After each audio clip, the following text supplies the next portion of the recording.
Добрый день, уважаемые дамы и господа. Сегодня мы с вами рассмотрим один из вопросов крайне важных для личностного роста. О нем, собственно, краем уха все слышали, мало кто понимает и на практике использует. Это как оценивать себя. Показатель номер один уровня развития– это показатель номер один, самое важное, первое самое важное, что можно сказать о человеке. Почему это важно? Надеюсь, все слышали, наука начинается там, где начинается измерение. Если мы не можем оценить, да, свой уровень развития, фактически мы не можем тогда полноценно оценить, мы двигаемся вперед, стоим на месте или двигаемся вниз, да, назад. Поэтому наша задача сегодня рассмотреть, что такое уровень развития по сути, в первом приближении. Подробнее мы рассматриваем, разумеется, на наших занятиях. Это большая тема, да, в данном случае очень коротко. В первом приближении, как оценить свой уровень развития, исходя из этого, э, что следует, да, как на практике этим пользоваться, на что это влияет. Итак, по уровням развития. Надеюсь, все помнят, когда учились там в школе или в вузе, как правило, самые важные характеристики человека обозначают как холерик, сангвиник, флегматик и так далее. На самом деле это мало какое значение имеет, да, потому что это не первая и не самая важная характеристика.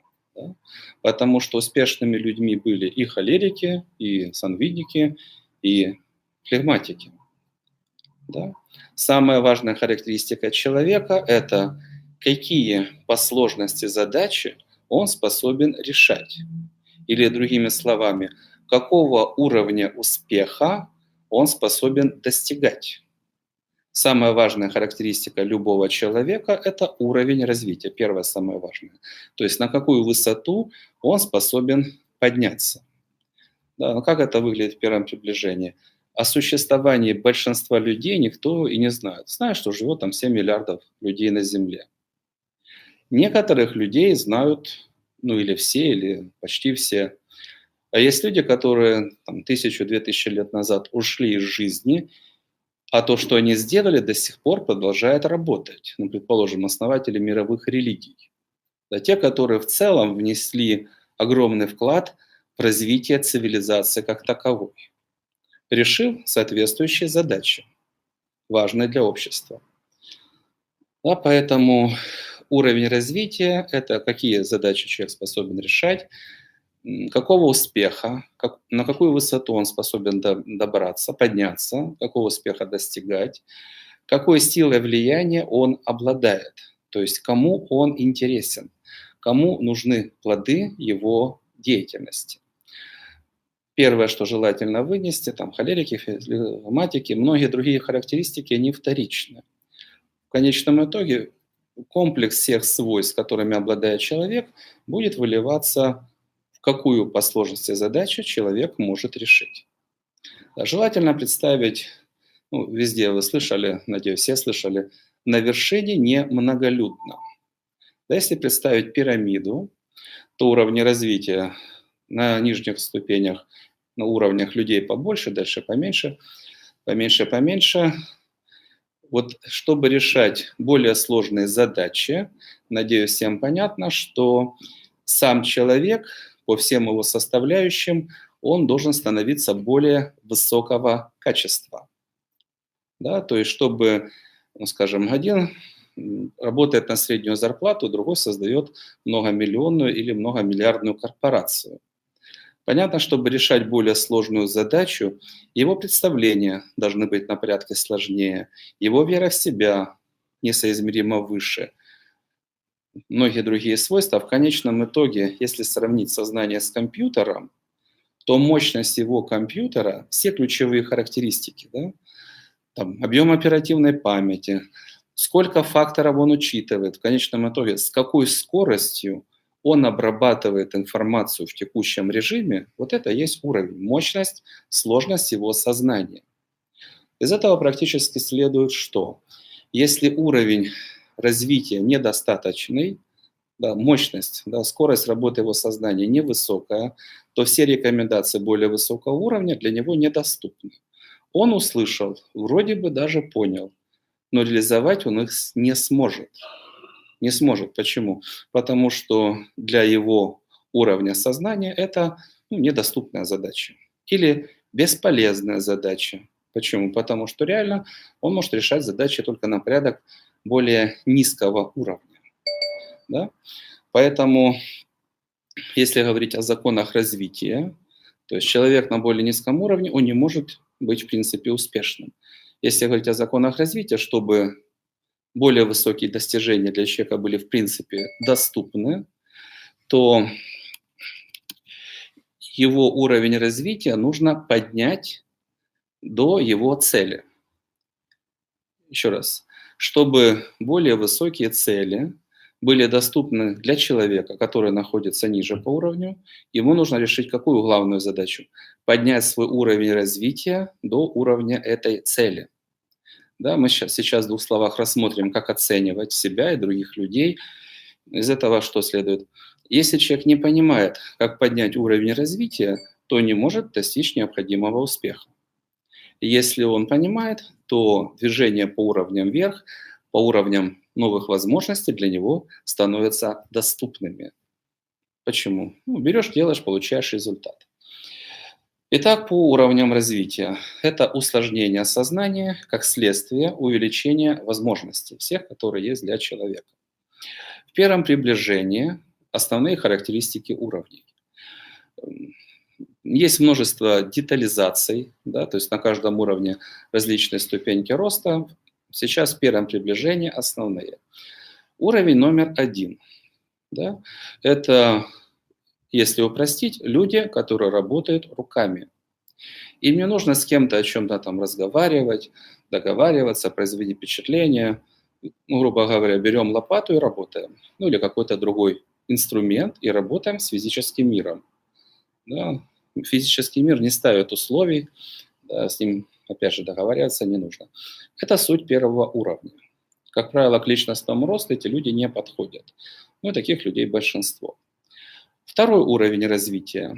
Это чем отличается от предыдущего? Здесь человек начинает работать головой и решает более сложные задачи. Это или интеллектуальные задачи, скажем, программирование, или начальные задачи управления. Скажем, там менеджер или там руководитель небольшого подразделения в несколько человек. Вот с точки зрения развития по уровням, какие основные задачи должен решать этот человек, и, собственно, личностный рост, он где-то здесь начинается, да, где-то в начале уровня, второго уровня, где-то выше, где-то ниже, примерно здесь. То есть человек решает не самые простые задачи, у него есть желание подняться выше. И что здесь самое важное вынести? Огромное число задач, которые нужно и можно решать по профессионализму, по личностному росту. Но в целом, чтобы подняться выше, второй уровень нужно закрыть. Самые важные характеристики, да, если представим менеджер, что важно для него? Он разговаривает с клиентом или с партнером. Его задача заключить договор. Заключение договоров – это основа для его успеха. Да? Основа для успеха. Что нужно, чтобы человек мог бы заключать успешные договора? Первое – это его внешняя подача. То есть задача второго уровня – внешне, чтобы человек был безупречен. Да, это его взгляд, улыбка, осанка, манеры, имидж. С одной стороны. С другой стороны, конечно, самое важное – в целом производить позитивное впечатление. Быть таким по сути, в идеале, конечно, но минимум производить позитивное впечатление. 80% впечатления – это эмоциональная сфера. То есть если человек взведен, напряжен, недоброжелателен, он сразу закрывает другого человека, и, как правило, на этом переговоры заканчиваются. Поэтому внешне и выглядеть, держаться, и быть позитивным по сути. Да? Вызывать доверие, вызывать расположение. И если от человека исходит позитив, и внешне встречают поддержки, он прилично выглядит, с ним можно говорить. Поэтому первая часть всего, что необходимо освоить человеку, как взаимодействие с другими людьми или просто на вас смотрят, как производить позитивное впечатление. А для этого в своих убеждениях, в своей эмоциональной сфере нужно быть позитивным. Нужно понимать, да, что на что влияет. Первое – это позитивность, ну и безупречность внешняя. Вторая сторона медали на втором уровне – это что? Вы общаетесь, вы умеете разговаривать. То есть человек проходит второй уровень когда? Когда он обучается выстраивать партнерские взаимоотношения, честные, справедливые, долговременные. То есть он умеет разговаривать. У него есть достаточное самообладание, чтобы не включать эмоции. У него есть уважение к тому, с кем он разговаривает. Да, он понимает там, опасения выслушать, убрать, да, интересы понять, предложить то, что нужно человеку. Ну и так далее, так далее, так далее. То есть вторая составляющая – это умение выстраивать взаимоотношения, как деловые, так и межличностные. Да, это с друзьями, там, в личной жизни. Законы не всегда одни и те же, но в принципе одни и те же. Сейчас мы их не рассматриваем, но в конечном итоге как общаться, что взаимоотношения были эффективными, долговременными, комфортными, взаимовыгодными. Да? Вот эти две большие задачи, которые нужно решить на втором уровне, ну, плюс, разумеется, профессионализм. Это внешняя подача, задача номер один, и умение выстраивать взаимоотношения, вести беседу, быть дипломатом. Да, как прийти к согласию, как получать поддержку людей. Пока эти вопросы не закрыты, вопросы следующих уровней, они будут или бесполезны, или недоступны, или выучил, но в силу того, что на нижнем уровне вопросы не закрыты, их нельзя применить. Ну, как работают законы вот этого уровня? Ну, один из примеров – это один из наших слушателей. Хорошо обучался, молодец, там, от обычного там, рядового, скажем, инженера начал делать карьеру, назначили его директором какого-то там предприятия, и учредители пригласили в гости. А оказывается, чай пить он не умеет. Ложечкой стучит по стаканчику, сёрбает, когда пьет. Ну, на этом его карьера закончилась. Да? Нет же цели у вышестоящих воспитывать, да, как правило. Нужен человек нормального качества. И если где-то по этике у человека проколы, это может быть концом карьеры. Да? Это второй уровень. Третий уровень, еще более сложные требования. Основное, что обучается здесь делать человек, это работать со своим внутренним миром и в конечном итоге убирать все свойства, которые ему мешают, и формировать все позитивные качества, которые ему помогают. Да, ну, предположим, третий уровень, если взять там в индуизме, это воины. То есть, по крайней мере, у человека есть бесстрашие. Да, потому что там, где страх, там дорога закрыта. Если человек побеждает страх, для него двери в жизни, да, открываются. Все, что человек не боится, да, в чем он заинтересован, не боится, он идет, делает, и там шаг за шагом получает возможные результаты. Да, поэтому второе, что осваивает. Поэтому то, что осваивает человек на третьем уровне, это работа с внутренним миром, освобождаться от недостатков, формировать достоинство с одной стороны, с другой стороны наращивать максимально возможную силу. Ну, дальше там третий, четвертый уровень идут и так далее. Фактически, кто подключается к личностному росту, основные вопросы, которые нужно решать, это вопросы второго и третьего уровня. Если проецировать на самореализацию, на судьбу, то это отрабатывает как? Первый уровень, доходы средние, ниже. Второй уровень средние, там, в 2-3 раза выше. Третий уровень там, в 3, 5, 7 раз доходы выше. Четвертый уровень. Там начинаются миллионеры. 1 из 1000 – миллионер. Пятый уровень. На Земле там порядка 2000 с небольшим хвостиком людей – миллиардеры. То есть чем выше уровень, тем больше люди знают, понимают, и более сложные задачи они способны решать. Поэтому то, что мы говорили на, скажем, на вводном вебинаре, супер важно. Если выбирать направление развития, чтобы вот в соответствующей школе и направлении была возможность поднимать общий уровень развития человека. Это то, что делаем мы на наших занятиях. Это одна из наших сильных сторон, одно из основных преимуществ. Практическая ценность уровней. Как это еще влияет на человека? Фактически понимание уровней – это одна из основ принятия огромного числа решений в жизни и огромное число проблем в жизни из-за непонимания уровней и из-за ошибок с этим связанных. Да, предположим, любовь и дружба предпочитают равных. И если вы выбираете партнера ниже вас по уровню, не нужно рассчитывать, что он станет умнее и лучше. Как правило, этого не случится. Всегда проще падать вниз, чем подниматься вверх. Да, поэтому примеров, когда человек более низкого уровня утягивает за собой, да, у кого есть талант, их много. Так, чтобы человек очень быстро поднялся вверх, ну, таких примеров, если есть, то это единицы.